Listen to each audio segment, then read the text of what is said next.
Hello दोस्तों। Horror domain Hindi channel में आप सभी का बहुत बहुत स्वागत है।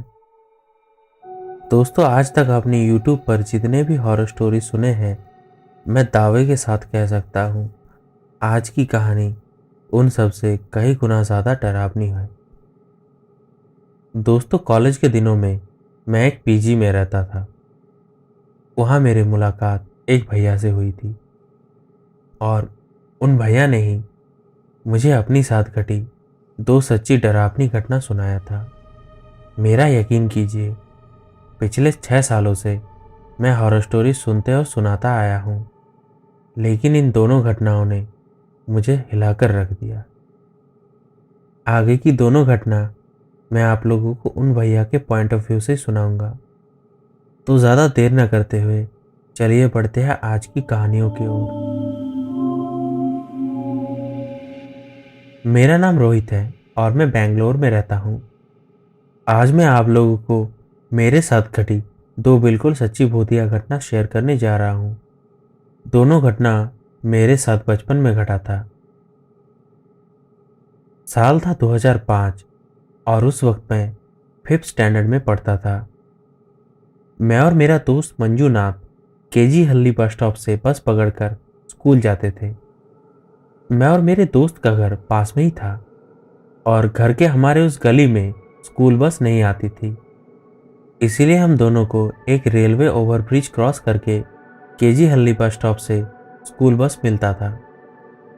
वो बस स्टॉप हमारे घर से तकरीबन 2 किलोमीटर की दूरी पर पड़ता था, लेकिन हम दोनों दोस्त तो शॉर्टकट्स पे यकीन रखते थे। मतलब हम रेलवे ओवरब्रिज क्रॉस न करके थोड़ा घूम के एक पुराने कच्चे सड़क से होकर बस स्टॉप जाया करते थे। वो कच्चा रास्ता एकदम सुनसान था और आज तक हमने उस रास्ते पर किसी को जाते हुए नहीं देखा था। घर वालों को ना बताकर हम दो दोस्त अक्सर उस रास्ते से स्कूल जाया करते थे। एक दिन सर्दियों का मौसम था और स्कूल से लौटते हुए हमें शाम हो गई थी। मैं और मंजूनाथ उस पुराने कच्ची सड़क से होकर घर जा रहे थे। फिर उस सुनसान रास्ते पर कुछ दूर जाते ही मेरे दोस्त को किसी छोटे बच्चे की रोने की आवाज़ सुनाई दी। तब वो मुझसे कहने लगा कि रोहित, क्या तुम्हें भी किसी छोटे बच्चे की रोने की आवाज़ सुनाई दे रही है? तो उसकी ये बात सुनकर मैं भी रुक गया और ध्यान से सुनने लगा। मुझे भी किसी नवजात बच्चे की रोने की आवाज़ सुनाई देने लगी। कुछ मिनट तक ध्यान से सुनने के बाद हम दोनों को हमारे आसपास कई सारे लोगों की रोने की आवाज़ सुनाई देने लगी और समय के साथ साथ वो आवाज़ भी बहुत तेज़ होते जा रहा था। लेकिन हैरानी की बात तो ये था कि वहाँ पर हम दोनों के अलावा किसी और इंसान का नामो निशान तक नहीं था। कभी कभी तो किसी बच्चे की रोने की आवाज़ हमारे ठीक पीछे से आ रही थी और कभी कभी तो किसी औरत की रोने की आवाज़ हमारे कानों के पास से आ रही थी। ऐसा लग रहा था कि मानो कोई औरत हमारे कानों के पास रो रही है और कभी कोई बच्चा हमारे पीछे रो रहा है। हम सबने यहाँ वहाँ हर जगह देखा, लेकिन हम दोनों को वहाँ पर कोई नहीं दिखा। शाम के वक्त उस सुनसान रास्ते में ऐसे ही भयानक रोने की आवाज़ से हम दोनों दोस्त बहुत ही ज़्यादा डर चुके थे। अब घबराहट के मारे हम दोनों दोस्त रोते हुए वहाँ से भागने लगे। फिर जैसे हमने वो कच्चा रास्ता पार किया, पता नहीं क्या हुआ, वो भयानक रोने की आवाज़ अचानक बंद हो गई। फिर मैंने और मेरे दोस्त ने स्कूल के वाटर बॉटल से पानी लेकर हाथ मुंह धोया। इस घटना के बाद हम दोनों दोस्त डर से बिल्कुल सहम गए और अगले ही दिन हम दोनों को ही बहुत तेज़ बुखार आ गया। फिर ना चाहते हुए भी मैंने उस दिन की सारी घटना अपने दादी को बता दी। मेरी बात सुनकर पहले तो मेरे दादी जी मुझ पर भड़क गए और मुझे खूब डांटा। फिर उन्होंने मुझसे जो कहा वो सुनकर मेरे रोंगटे खड़े हो गए। उन्होंने कहा कि जिस रास्ते से तुम दो दोस्त कल घर आ रहे थे, उस रास्ते में पुराने ज़माने में अंधविश्वास के चलते इंसानों की बलि चढ़ाई जाती थी। और इसी वजह से आज के टाइम में भी उस रास्ते से कोई नहीं गुजरता। और तुम लोगों ने जिनको रोते हुए सुना था, शायद वो वहां पर बलि चढ़ाई हुई इंसानों की आखिरी चीख थी। तो ये था दोस्तों पहली घटना, और अब बढ़ते हैं दूसरी घटना की ओर। मेरे पापा इंडियन आर्मी में नौकरी करते थे, और इसी वजह से कुछ ही सालों में अक्सर उनका ट्रांसफ़र दूसरी जगह पर हो जाया करता था। मैं और मेरी माँ ट्रांसफ़र के दौरान उनके साथ देश के कई जगह जाया करते थे, और इसी वजह से अक्सर हमें स्कूल और रहने की जगह चेंज करना पड़ता था। पापा को आर्मी क्वार्टर्स अलॉट होता था, जहाँ पर उनके साथ हम सब भी रहते थे, और आर्मी में काम करते हुए ऐसे लोगों के कई परिवार भी रहते थे। तो इसी तरह एक बार ट्रांसफ़र के बाद मेरे पापा के साथ हम लोग एक ऐसे ही कॉलोनी में रहने आए थे। उसे पावर हाउस क्वार्टर्स कहा जाता था, जो कि जलाहल्ली वेस्ट कर्नाटका में पड़ता था। इस बार मेरे पापा को जो क्वार्टर प्रोवाइड किया गया था, वो काफ़ी पुराना क्वार्टर था। उस कॉलोनी में वहाँ पर हमारे पड़ोस में एक आंटी रहती थी।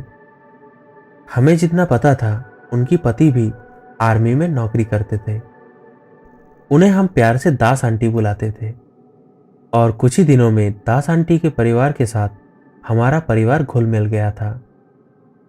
हम सबको उस क्वार्टर में रहते हुए अभी 15-20 दिन ही हुए थे कि हमारे साथ वहाँ कुछ ऐसे अजीब घटनाएं होने लगी कि आज भी वो याद करके हम सब लोग डर से सहम जाते हैं।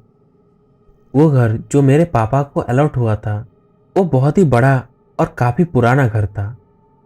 पहले जब हम सब वहाँ पर शिफ्ट हुए थे, तो पूरी घर की साफ सफाई करते हुए हमें लगभग 7 दिन लग गए थे। तो आप समझ ही सकते हैं कि वो घर कितना बड़ा था। वो घर इतना बड़ा था कि हम जैसे 4-5 लोगों का परिवार वहाँ पर आराम से रह सकता था। खैर, उस घर में रहते हुए लगभग 1 महीने के अंदर ही हम सब ने उस घर में कुछ अजीब तरह की पैरानॉर्मल फेनोमेनन एक्सपीरियंस किया। अक्सर घर में सारा सामान बिखरा पाया जाता था। मम्मी रोज सफाई करती थी, फिर भी पता नहीं कहाँ से घर में कूड़ा आ जाता था। रात को जब हम लोग सो रहे होते थे, तो अक्सर हमें ऐसा लगता था कि कुछ लोग बूट्स पहनकर हमारे आसपास चल रहे हैं। फिर कमरे की लाइट्स ऑन करके जब हम लोग देखते थे, तब वहां पर कोई नहीं होता था। यहाँ तक कि लाइट्स ऑन करने के बाद भी अक्सर हमें वहां पर किसी के चलने की आवाज़ आती थी। हमें वहां पर एक नहीं बल्कि कई लोगों की मौजूदगी महसूस होती थी। घर में जो भी सब्जी वगैरह रहता था, वो एक दिन में सड़ जाया करते थे, और अक्सर हमें सड़े हुए मांस की बदबू आती थी।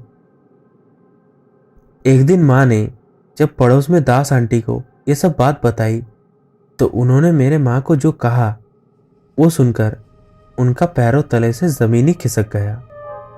उन्होंने कहा कि जिस क्वार्टर में हम रह रहे हैं, वो सेकेंड वर्ल्ड वॉर के दौरान कभी मॉर्ग हुआ करता था, और उस मुर्दा घर में कई महीनों तक जंग में शहीद हुए सोल्जर्स की लाश ऐसे ही पड़ी रहती थी। हमसे पहले यहाँ पर जो लोग रहते थे, उन सभी ने ये सब पैरानॉर्मल चीज़ें एक्सपीरियंस किया था। दास आंटी से ये सब बात सुनकर मेरी मम्मी तो पूरा डर गई। अब वो उस घर में बिल्कुल घुसना नहीं चाहती थी। फिर मेरे पापा ने कई कोशिश की उस घर को बदलने के लिए, लेकिन काफ़ी अर्जी के बाद भी कुछ नहीं हुआ। हम सबको अभी भी उस घर में रहना पड़ रहा था। फिर एक दिन दास आंटी ने ही मेरे मम्मी को पास में एक हनुमान मंदिर में ले गई, और वो वहाँ पर एक पंडित जी से मिले। हमारे घर में उन पंडित जी ने कई दिनों तक पूजा पाठ किया। चमत्कार कहो या फिर कुछ और, उस पूजा के बाद बजरंगबली जी की कृपा से हमें उस घर में फिर कभी किसी अनहोनी चीज़ की मौजूदगी महसूस नहीं हुई। फिर इसके बाद कुछ महीने के अंदर ही पापा का फिर से ट्रांसफ़र हो गया, और हम सब लोग उस घर को छोड़कर कहीं और शिफ्ट हो गए। दोस्तों, अगर आपको ये वीडियो पसंद आया तो इस वीडियो को लाइक करें, अपने दोस्त और परिवार के साथ इस वीडियो को शेयर करें और ऐसे ही रोचक और सच्ची डरावनी घटना सबसे पहले सुनने के लिए हॉरर डोमेन हिंदी चैनल को सब्सक्राइब करके बेल आइकन को ऑल पर सेट करें, ताकि जब भी मैं नया वीडियो डालूं तो आपको सबसे पहले पता चले। दोस्तों, अगर आपके साथ या आपके किसी पहचान वाले के साथ कभी कोई पैरानॉर्मल इंसिडेंट हुआ है तो आप हमें इंस्टाग्राम पर वो स्टोरी भेज सकते हैं। मैं फ्यूचर के किसी वीडियो में आपकी स्टोरीज भी ज़रूर फीचर करूँगा। आप चाहे तो टेलीग्राम पर भी हमारे साथ जुड़ सकते हैं। इंस्टाग्राम और टेलीग्राम चैनल का लिंक मैंने नीचे डिस्क्रिप्शन में दे दिया है। मिलते हैं आपसे अगली वीडियो में कुछ ऐसे ही रोचक और सच्ची डरावनी घटनाओं के साथ। तब तक के लिए जय श्री कृष्ण।